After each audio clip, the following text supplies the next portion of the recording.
Bonjour à tous, je suis Serge Rodriguez. Aujourd'hui, je suis te commenter les 10 choses les plus étranges de Paris. Si vous êtes français, je ne le fais pas avec l'intention d'offenser.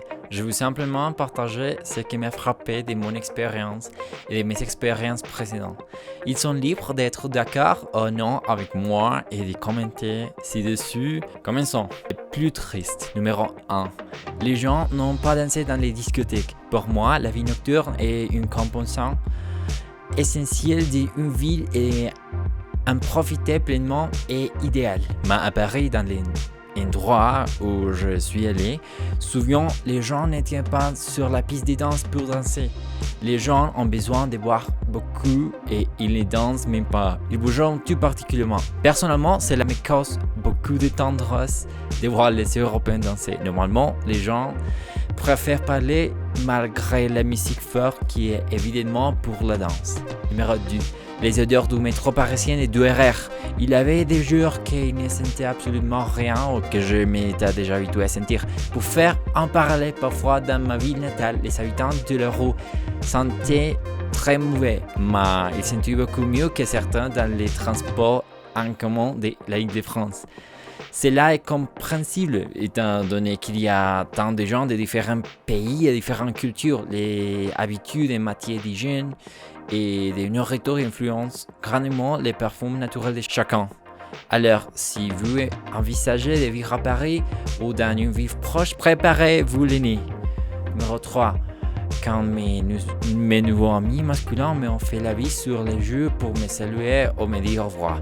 Parfois, j'ai rencontré des gens parce que les autres me présentaient à leur groupe d'amis et j'adore la culture française et lorsque j'ai fini de parler du dramaturge Molière ou de certains aspects architecturaux des façades parisiennes, j'ai réussi à m'intéresser rapidement.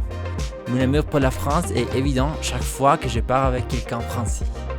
À un moment de dire au revoir à mes nouveaux amis, ce que je fais à peu près, c'était de serrer les mains ou de faire un câlin, mais en France, j'ai une surprise. Mes amis féminins m'ont dit au revoir avec du vis, mais mes amis masculins aussi. Après la première fois, tout est devenu normal pour moi et j'ai compris un peu plus de la culture. Numéro 4. La lenteur de la banque à ouvrir une compte bancaire. Presque un mois pour ouvrir une compte bancaire. Cela dépend beaucoup de la banque, mais toute ma vie, je suis habitué à que tout soit rapide, que tout dure à plus 15 minutes. Mais à Paris, presque un mois, j'ai ouvert mon compte chez BNP Paribas et tout s'est bien passé car je rencontrais d'autres personnes qui avaient assez de problèmes pour ouvrir les comptes et qui avaient décidé de recourir à des néobanques telles que N26 ou Revolut. J'avais 3 rendez-vous à la banque pour avoir ma carte et tout a fonctionné.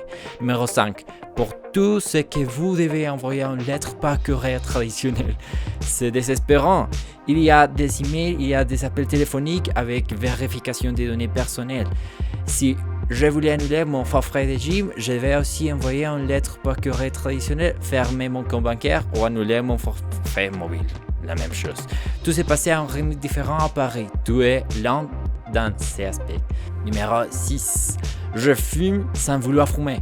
Si traversais les Champs-Élysées ou les grands boulevards, il y avait toujours de la fumée des cigarettes. Il n'y avait pas moyen de s'échapper. À chaque sortie du métro, l'odeur était toujours la même. Cigarette. C'était incroyable de voir les gens qui désiraient ardemment prendre les cigarettes dans les métros ou les bus et qui allaient instantanément les allumer et fumer. Je peux tout tolérer, mais je n'aime pas fumer sans vouloir fumer en tant que fumeur passif. Numéro 7. Chaque jour, il y a toujours des gens qui vous vendent l'alcool. Génial, je ne peux pas juger personne pour ses comportements, mais je n'ai à l'autorité ni le désir de le faire. Mais c'est impressionnant de constater à quel point les pubs étant toujours pleins de lundi à dimanche, les bars qui ouvrent les dimanches sont presque inexistants. Si les gens n'étaient pas dans les bars, il est temps dans les supermarchés pour acheter l'alcool. Impressionnant. Oui, le lundi, acheter la bière, le mardi avec du vin, le mercredi avec qui sait quoi. Ça ne me touche pas vraiment, mais vous devrez penser un peu à la cirrhose numéro 8. Ils ont toujours cru que je suis italien quand je parle espagnol. Non parle così. Je ne parle pas comme ça. Chaque fois que je parle en espagnol avec une autre personne dans la rue ou au téléphone, des gens disant il y a des très rares occasions, ils me demandent quelle langue parlez-vous. Ils ont répondu seul à la question. Ah, l'italien est une belle langue, de quelle ville vient-vous?